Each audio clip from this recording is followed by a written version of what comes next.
በደቡብ ኢትዮጵያ ክልል በጎርፍና በመሬት ናዳ የሰዎች ሕይወት እያለፈ ነው። ይሁን እንጂ ዘላቂ መፍትሄ ሲሰጥ አይታይም። በክልሉ በደረሰውና እየደረሰ ባለው አደጋ የሰዎች ሕይወት ጠፍተዋል፣ ከቤት ንብረታቸው ተፈናቅለዋል፣ ንብረታቸውም ወድመዋል። በባለፈው ዓመትም በደቡብ ኢትዮጵያ ክልል ገዜ ጎፋ ዞን ሐምሌ 17 ቀን 2016 ዓመተ ምህረት ክረምቱን ከ300 በላይ የሚሆኑ ሰዎች ሕይወት ሲያልፍ 13 የአካባቢ ሰዎች የት እንደገቡ ሳይታወቅ 10 ሰዎችን ደግሞ በነፍስ አድን ስራ በሕይወት ማትረፍ እንደተቻለ በወቅቱ ተነግሯል። አሁን ደግሞ በደቡብ ኢትዮጵያ ክልል ጋሞ ዞን በተከሰተው የመሬት ናዳ አደጋ 70 ሰዎች ሲሞቱ 60 ሰዎች ደግሞ የገቡበት ጠፍቶ ከ3400 በላይ የሚሆኑት ከቤት ንብረታቸው ተፈናቅለዋል። ለመሆኑ ከዓመት ዓመት መፍትሄ ለምን ጠፋ?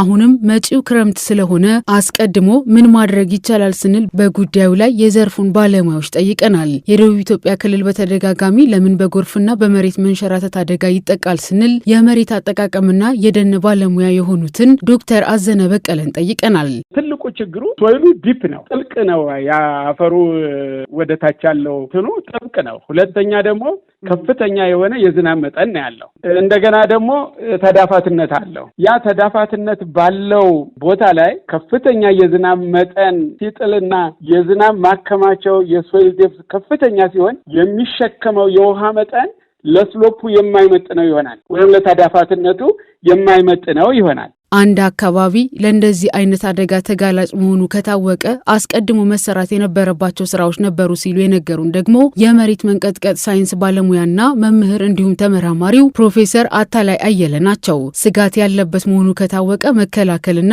መፍትሄ መስጠት ይቻል ነበር ሲሉም ያስረዳሉ። ብዙ ጊዜ የመሬት መንሸራተት ዋናው ትልቁ ችግር የደን ሽፋን መመናመንና ውሃ እየሰረገ እየገባ መሬቱ እየራደ ነው ይሄ ችግር ይፈጠረው ማለት ነውና አንድ ጊዜ ማስጠንቀቂያ ወይም ደግሞ ምልክት አሳይቶ ችግር ከደረሰ ያ ነገር እንዳይደገም ስጋት ያለባቸው ቦታዎች ይሄ ደግሞ ይታወቃል። እዚህ በጂኦፊዚክስ ጥናትም ማድረግ ይቻላል። የራዳ ያለ መሬት እንቅስቃሴ ላይ ያለን መሬት መከታተል ይቻላል። የደን ሽፋንና ደግሞ የዚህ አይነት ምልክቶች ወይም ጠቋሚ ነገሮች ያሉ መሆኑን መገንዘብ ይቻላልና ይሄ ቀደም ብሎ ተዘጋጅቶ ሰዎችን ወደ ደልዳላ ቦታ ደግሞ ይሄ ስጋት የሌለበት አካባቢ ማስፈር ነው አዋጭ የሚሆነውና ከዚህ ተምረን እንደውም ሌላም ቦታ የመሬት አቀማመጥ ወይም ደግሞ ገደላማ የሆነ የደን ሽፋኑ የሳሳ የመሬት መንሸራተት ሊያስከትል የሚችል መሆኑን የሚጠቁም ነገር ከታየ ሰዎችን ማንሳት ነው መፍትሄው። እነዚህን አሁን በተደጋጋሚ የመሬት ናዳ የሚደርስባቸውን አካባቢዎች ጥናት ተሰርቶባቸው ቦታዎቹ ተለይተው ካርታ ሁሉ ተሰርቶላቸው የሚታወቁ ቦታዎች መሆናቸውን ባለሙያው ዶክተር አዘነ በቀለ ተናግረዋል። የተሰራው የታል ብሎ ባለማየትና የኢትዮጵያን የአየር ንብረት በሚገባ ባለማወቅ የመጣ እንደሆነም ያስረዳሉ። እኔ የማስተርስ ቴሲሴን ስሰራ እነዚህን ቦታዎች ለይቶ የሚያሳይ ጥናት አጥንቼ ነው የተመረቅሁት አሜሪካን ሀገር እያለሁ እና ያ መጽሐፍ ወንዶ ገነት ውስጥ እንዲያስተምሩበት ብዬ እዛ ትቼው ነበር ላይብረሪ።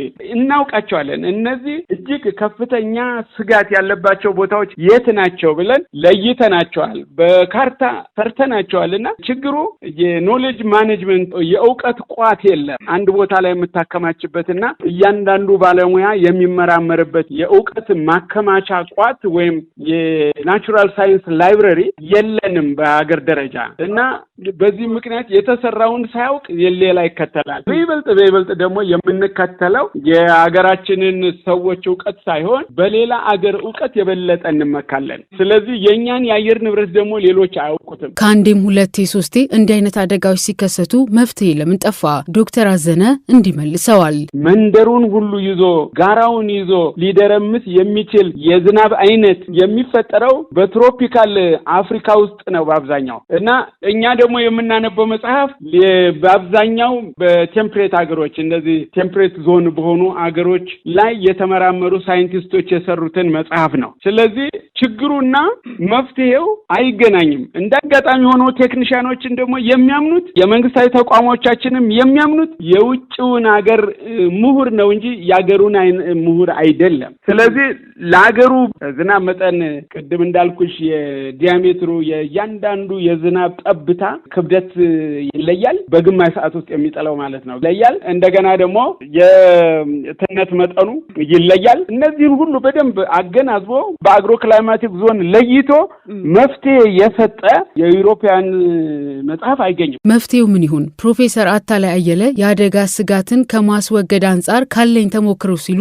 ተከታዩን አካፍለውናል። ተፈጥሮ ያስጠነቅቅ እያስተማረ ነው የሚመጣው። አምና እኮ ትምህርት ሰጥቶን ካለፈ ዘንድሮ የኛ ችግር ነው እንጂ እሱ የአደጋው ችግር እኮ አይደለም። ይሄ በዚህ በእኛም የሚያጋጥመን ችግር ስለሆነ ማለት ነው። ሌላ ሀገር ተሞክሮም እንደዚህ ነው። አንዴ ምልክት ካሳየ ያንን ትክክል እያደረጉ በሰው ሕይወትና በንብረት ላይ አደጋ እንዳያደርስ ቅድመ ማስጠንቀቂያ እያደረጉ አደጋውን መከላከል ይቻላል። ዶክተር አዘነ በቀለ ሰዎችን ከኖሩበት አካባቢ ሳያነሱ ከተፈጥሮ ጋር አብሮ መኖር የሚያስችል ዘዴ አለ ሲሉ ሙያዊ ልምዳቸውን ያስረዳሉ። ይህ ደግሞ ጤናማ የመሬት አያያዝ ተብሎ እንደሚጠራም ተናግረዋል። ተጨማሪ የሆነ መሬቱ ሊሸከመው የማይችለውን ውሃ ሳይንሳዊ በሆነ ዘዴ ቶሎ የማጥፈፍና ወደ ስር እንዳይሰርግ የማድረጊያ ዘዴዎች አሉ። ይህም በሁለት አቅጣጫ ተዳፋትነት የፈጠሩ የእርከን አያያዝ ዘዴዎች ናቸው። በ2016 ዓ.ም በጎፋ የደረሰውን አደጋ ተከትሎ የፌዴራሉ መንግስትና የክልሉ ከሌሎች ተቋማት ጋር በጋራ በመሆን ከአሁን በኋላ መሰል አደጋ እንዳይገጥም እንሰራለን ብለው ነበር።